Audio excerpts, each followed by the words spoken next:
Hello.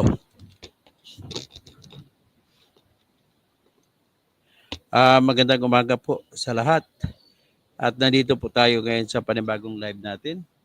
Tatanggalin ko lang muna yung background ko sa camera para makita nyo kung saan ako.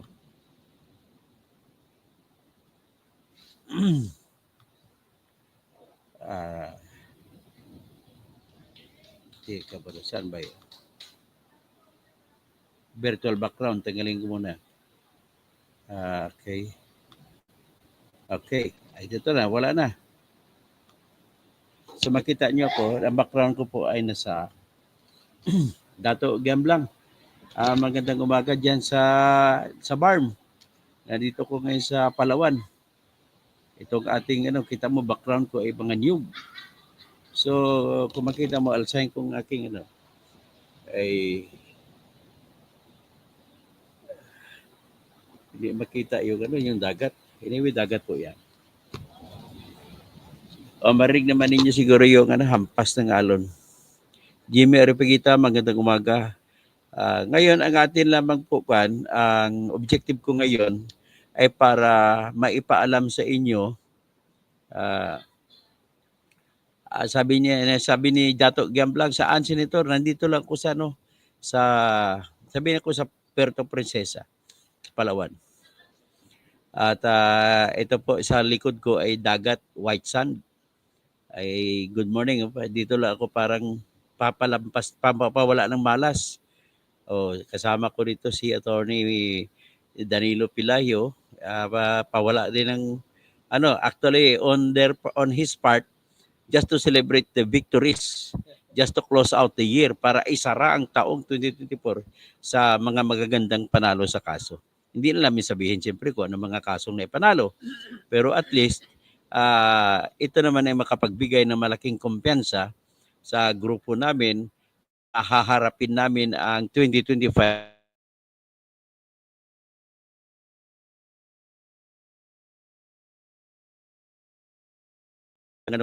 Okay, bumagsak yung Starlink ko So anyway, ganito ang pag-usapan natin. Gusto ko sana i-play ang speech ni Erwin Tulfo.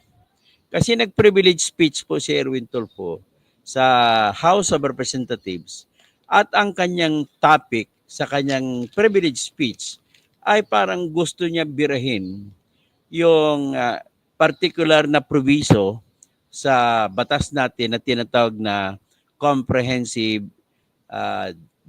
anti-drugs law na kung sa ang numero niyan ay Republic Act 9165. Kabisado ni Attorney Pilayo yan, yung kasong ito. Pag meron kayo dyan, mga nahuli, pag sigurado, pag si Attorney Pilayo hawak na yan, malamang po, panalo kayo. Mahal nga lang maningil. Kasi tatawa sa Attorney Pilayo. Isang pinagmamayabang namin,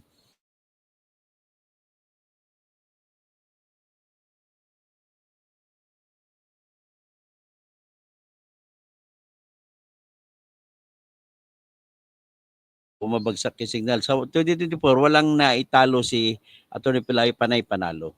Pero mahal man ang singil, sigurado naman ang halos ang panalo. So yan, ang pinag-usapan, binabanggit ko lang yon kasi drugs law ang piniprivilege speech ni Erwin Tulfo. Sa kanyang privilege speech po, ayaw ko lang ipi-play dito kasi baka i-copyright ako ng nag-vlog.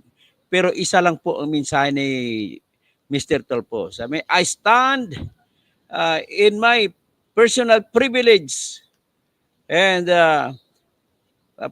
to take a look into this provision. Puta ko mag-English pa yun, sabi ni Attorney Libayan, highfalutin pa, American English pa, na nagpupunga-punga pa yung ilong. And this is the matter of which that I would, parang ganun ba? So I stand to call for the amendment to Section 21. Ganun. Kung mag-English, sabi nga na Attorney Pilayo, Attorney Libanan. Mag-English Pilipino ka na lang. Ang mga Pilipino, pag nakapunta doon ng Amerika, isang 3 araw pala, nakalimutan na magsalita ng Tagalog. Hindi na alam magsalita Tagalog, puro English na. Ganun ba yung mga Pilipino? Hindi naman siguro. Si Erwin Tolpo lang siguro. At saka si Ben Tulfo lalo na. Yan ang magpipili. Alam mo, popular sila. I concede na malamang mananalo sila pagdating sa eleksyon. But the problem is, they are taking advantage of that fact na gusto nila maging senador. At wala naman silang utak. Tinalo si Erwin Tulfo dito, tinalo siya sa talino ni Richard Gomez. Alam mo, nagsalita si Erwin Tulfo, sabi niya, gusto niya, sa Tagalog pa, kasi nag-English eh. Ayoko lang kopyahin yung pag-English niya kasi sabi ni Atty. Libayan, ano bang English niya? American English. Kung ano na pa mga diction, mga pronunciation ginagamit mo, tapos isa lang naman ang ibig sabihin, gusto mo tanggalin ang mga media na magiging testigo sa mga lahat ng drug bust at drug arrest sa Pilipinas.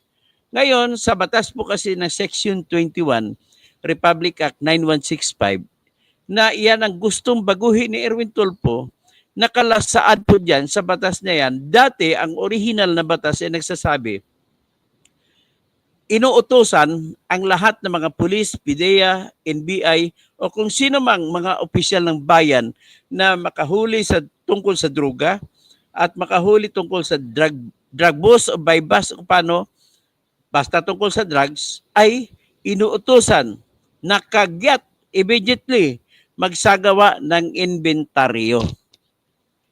Ibig sabihin nun, kailangan ang pagsagawa ng inventaryo ay nandun mismo sa lugar kung saan naaresto ang tao. At inuutos pa sa Section 21 na kailangan mayroong tinatawag na testigo na binuo ng batas o kung tawagin sa English, statutory witnesses. Ginagamit ko lang pronunciation ni Erwin Tulfo. Yung statutory witnesses na nilagay, sabi nilagay ng batas na magiging testigo. Number 1, taga-media. Number 2, elected official na karaniwan ay kinukuha ng kagawad. O di kaya barangay kapitan. O di kuminsan may nakita ko na konsehal. Tapos, pangatlo, kailangan mayroong representante sa Department of Justice. Yan. Ang pang-apat, kailangan either ang akusado o di kaya kanyang representante na titistigo sa tinatawag na inventaryo at pagkukuha ng litrato sa mga ebidensya at sinasabi rin sa batas na kailangan ang pagsasagawa ng inventaryo at pagkukuha ng litrato sa mga ebidensya na nakuha sa arestadong tao ay dapat gagawin mismo sa lugar kung saan siya naaresto.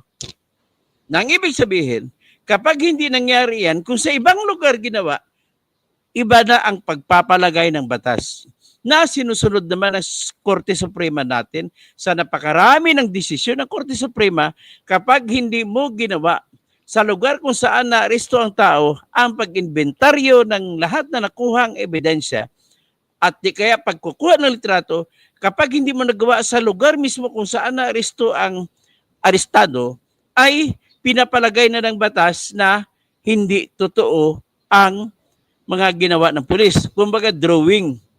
Tapos nagkakaroon ng obligasyon ang mga pulis na papatunayan nila na kahit ganun pa man kung bakit pala nilagay ginawa nila sa ibang lugar. So pwede nilang ipatunayan na delikadong lugar, maraming mga sniper, maraming papatay sa kanila o ano, kaya doon sila, naghanap sila ng lugar na may seguridad sila. Kasi baka daw mag-respect yung kasama ng arestado na baka bibirahin yung mga pulis. Ganon ang lagi nilang sa hinaba-haba ng practice ko bilang abogado, paulit-ulit na lang yung rason na ginagawa ng mga pulis in BI-PDEA.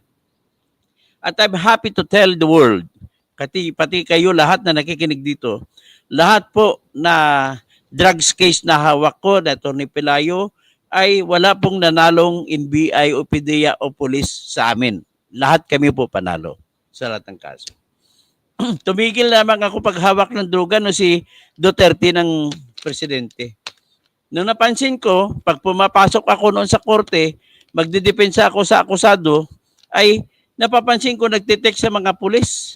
Nalaman ko na lang huli, tinitext pala nila kung sinong abogado na lumitaw para sa akusado. At titingnan nila yan na isa kung maraming beses ka nag-attend sa mga hearing ng mga akusado sa droga, pinapalagay ka na nila na ikaw ay protector ng droga. Ganun po ang ginagawa ng pulis sa panahon ni Duterte, na si Duterte pang presidente. Pero sa ngayon, tandaan nyo, ito pong batas, kung may kamag-anak kayo inaresto, mahigpit po ang batas. Mahigpit ang bili ng batas. Na kailangan pag hinuli ang kamag-anak nyo, ay kailangan ng mga ebidensya doon mismo sa kung saan siya hinuli, gagawin ang pag-inventaryo. Ibig sabihin, susulat ang lahat ng ebidensya na kuha at pagkukuha ng litrato ng lahat ng ebidensya. Material po yun yung lugar. Bakit? Ano po ang kaisipan sa likod niyan? Ang kaisipan sa likod po niyan ay ibig sabihin, iyan pong indikasyon na nagdodrawing o nag-imbento lamang ng kwento ang mga pulis, PDEA o NBI. Bakit dadalhin mo sa ibang lugar? At sa batas ng ebidensya natin, wala nang ibang pinakamabisa na ginagamit ng mga evidence rules natin. Ano yun? Yung panahon. Kapag maigsi ang panahon at wala ng panahon na gagawin ang dapat gawin, ay wala na silang panahon para magsinungaling. Halimbawa, ganito. Saan kinuha niyang prinsipyo na yan? Ang prinsipyo na yan po ay nanggaling sa kagaya sa lagbok ng gwardya. Papasok yung kotse sa gate at lilistahin ng gwardya yung plate number. Kung ano ang kotse na pumapasok, isulat niya. Kung Nissan, kung Toyota, isusulat niya lahat. Tapos, pagpasok niya, papasok na agad. Ibig sabihin, tatanungin kita, ang gwardya ba ay nagsisinungaling sa paglista ng plate number ng kotse na pumapasok sa gate? Sagot, hindi po. Bakit? Kasi ora mismo, right at that time na pumapasok ang sasakyan, nilista niya. Wala pa siyang panahon mag-isip na magsinungaling kung ang kung ang kotse na yan na pumasok. Nakalagay pang oras kung anong oras pumasok. So, ibig sabihin, kahit walang CCTV, kung ang kailangan lamang natin na impormasyon kung anong oras pumasok ang isang sasakyan, hindi na natin kailangan ng CCTV. Logbook na lang ng gwardya ang tingnan natin. Ganon din po ang kaisipan sa likod kung bakit hinahanap ng batas natin na kailangan kapag may mahuli ka na akusado sa mga implementasyon sa mga drugs law, ay kailangan mismo sa lugar at agad-agad gagawin ang pagsulat, paglista ng mga ebidensya na nakukuha o kung tawagin ay inventory, at doon mismo kukunan din ng litrato. Na ibig sabihin, ang puntos lamang ng batas dyan ay sa kaisipan para walang panahon makapag-isip na magsinungaling ang mga pulis, PDEA at saka NBI. Kaya nga, kapag kaming ako nag-trial lawyer ako dati, kapag nakita ko na yan, iyan ang number one na gagamitin ko na panlaban at mananalo ako sa kaso. Kasi, bakit? Kasi oras na nagdeklara ang pulis na ginawa nila sa ibang lugar ang pag-inventaryo at pagkukuha ng litrato sa mga ebidensya na nakuha, ay ibig sabihin po nun, ay may panahon na sila makapag-isip-isip para magsinungaling. Hindi naman natin sinasabi na talagang gumawa ng kasinungalingan, pero ito lang ang sigurado, nagkaroon ng mahabang panahon. Alam mo naman ang utak ng mga tao na mga talagang kurap, sapat na po ang isang oras na palugit para makapag-isip ng kalokohan. Andyan pa naman, alam naman natin, karanasan na ng buhay yon ng mga pulis humingi ng pera sa mga inaresto. Ang tawag dyan ay kutong. Mga NBI, PDEA, ganon din ang ginagawa. Para hindi akit ang kaso, bigyan mo kami ng pera. Pero lagi rin po nangyayari na marami ang hinuhuli, na ang hinuhuli ay hindi naman totoo, kundi tinaniman lamang ng droga. At kung tinaniman, at ibig sabihin, kung tinaniman, pwede naman actually nila gagawin mismo sa lugar at kagad-agad kung saan nahuli. So ngayon, kung ganon ang mangyari, ano ang panglaban namin dyan? Naglagay naman ang batas na testigo na media. Para iyan naman ang number one na panlaban sa mga ginagawa ng kalukuhan ng PDEA, NBI at police. So kung may media, at least nakabantay mata. Pero ang problema natin ng media, galing ako sa media editor ako ng People's Tonight, Ang media ay sobra pa sa pulis kung gusto kumita. O, kagaya si Erwin Tulfo, galing din sa media yan. Kaya sa totoo lang, marami ako narinig tungkol sa kanya. Okay. So ngayon, maliban sa media, naglagay ang batas na isa pang testigo, yung halal na opisyal. At usually, ang halal na opisyal na ginagamit nila ay yung barangay kagawad. Di kaya barangay kapitan, di kaya konsihal, pwede rin congressman, pwede rin president. Basta testigo.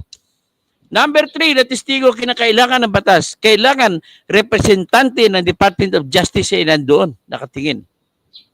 So ngayon, pag tinignan mo po ang batas, kailan ba sila pwede, kailan ba sila dapat nandoon? Tatawagan sila ng pulis. Pagkatapos na ng aresto, saka sila papasok. Ibig sabihin yan, nandun tayong katotohanan na hindi alam ng mga taga-media, ng representante ng Department of Justice, ng elected official, kung talaga bang totoo yung huli o drawing o taniman lamang. Di ba? Pero at least, pagdating sa paglilitis sa loob ng korte, pag hindi mo sinunod ang sinabi ng batas na kailangan kung saan inaristo ay doon ang inventaryo, doon din ang pagkuha ng litrato, at kailangan ang pag-inventaryo at pagkuha ng litrato, kagad-agad may testigo na media, may testigo na barangay official o di kaya any elected official, at saka Department of Justice, at saka yung representante ng akusado o yung akusado mismo. At kapag hindi natupad ang isa sa mga yan, ay malamang na po ang panalo ng akusado. At kung gano'n ang sitwasyon, ang tinatawag na bigat ng ebidensya, obligasyon na magpunta sa shoulder o balikat ng mga pulis o PDEA o NBI. Sila na ngayon magpapatunay na talagang totoong huli yun. Sa pamamagitan na kung ano man ang ebidensya papakita nila. Ganun po ang dahilan kung bakit tatapatin ko na kayo, aminin ko na, lahat po ng pinanalo ko na kaso ng mga drugs case na hawak ko, ay dyan po ako humuhugot ng lakas. Dahil lahat po ng aking kaso na karamihan na hawak, kulang, kuminsan walang media, kuminsan walang elected official. At saka, di ginagawa sa presinto. Dapat kung saan nga pag-aristo, doon gagawin.